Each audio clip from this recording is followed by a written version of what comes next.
Alright, so this is the fourth installment of the project.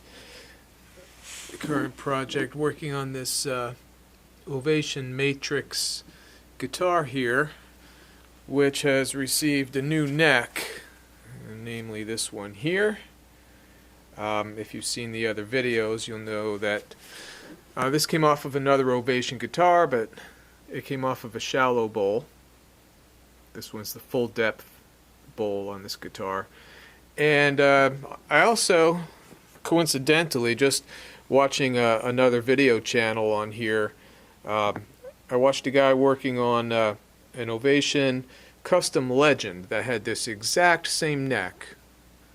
Alright, so the exact heel depth and all the inlay and the shape of the end of the fretboard and everything else.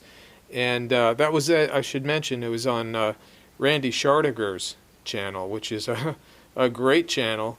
The guy's very generous with his information, really knows his stuff, and makes some super entertaining videos, unlike my own.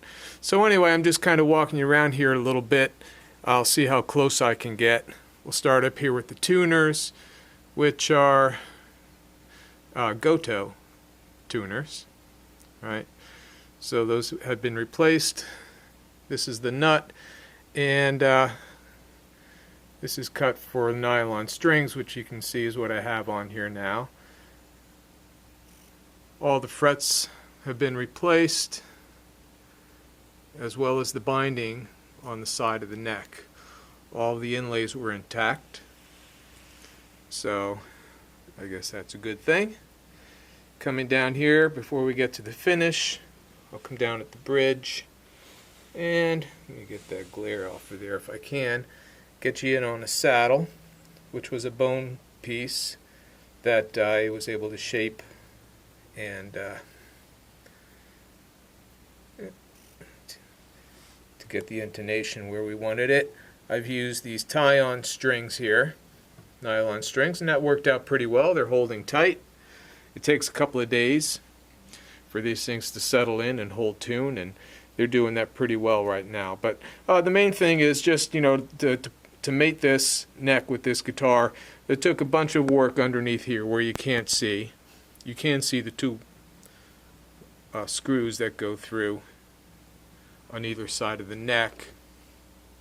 This neck now has a truss rod to adjust it, not to adjust it, so some revisions had to be made to the heel block up here. So anyway, I'll get you off there. You can come around and see it's still lacking the largely cosmetic piece that's going to cover the rest of this down here when I get around to making that. There's your neck and the tuners from the back and my son's laundry basket. Right? This thing has a pickup in it. It does work. It does not, at present, really sound all that great.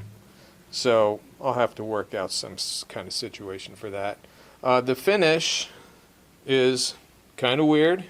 I know. Kind of fantastic. I like it.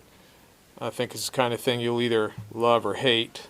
But I'll tell you how I did it just very briefly, if I can get this thing to stand up. And so I just used dyes, StuMac dyes, a black, a red, and an amber.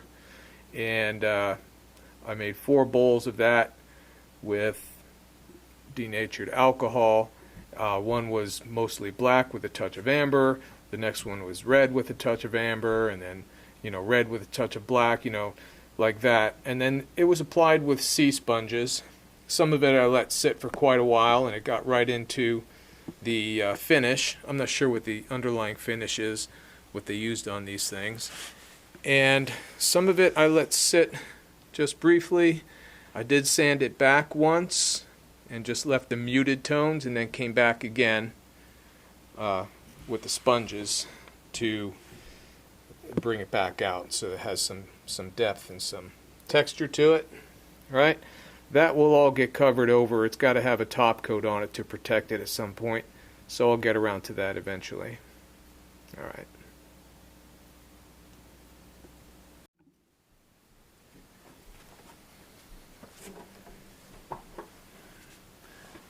Alright, so now I'm going to play it a bit so you can see what it sounds like. Perish the thought. I'm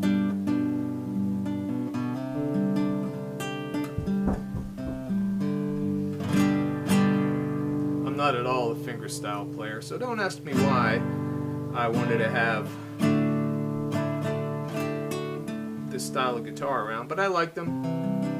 They come in handy for recording.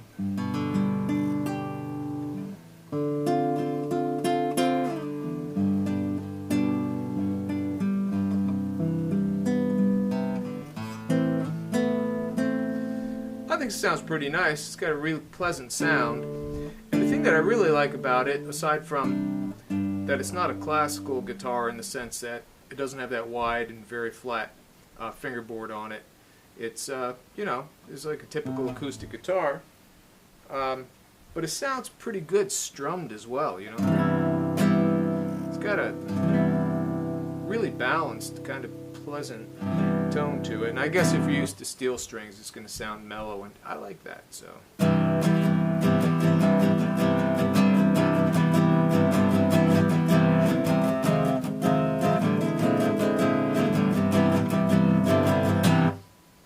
It's good. The intonation, you know, came out great.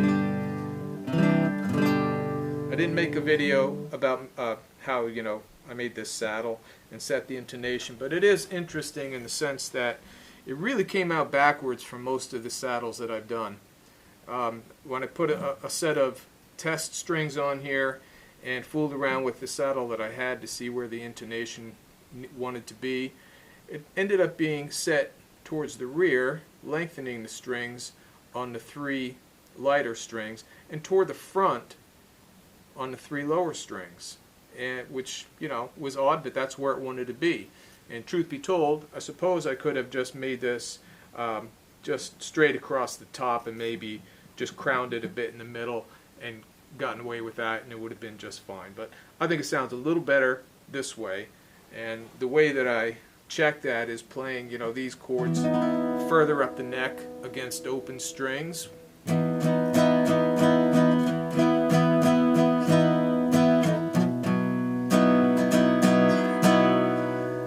A lot of times you can get all of this to sound really good, and this does down there, but it also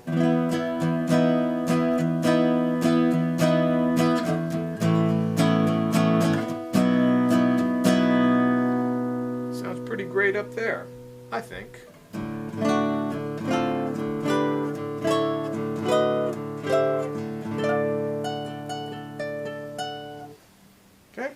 The action is pretty good. I'm testing with it, toying with it to see if I want to try to make it lower. I don't want to get it to where it's buzzing. It's set up really nice at the nut. That plays very well down there.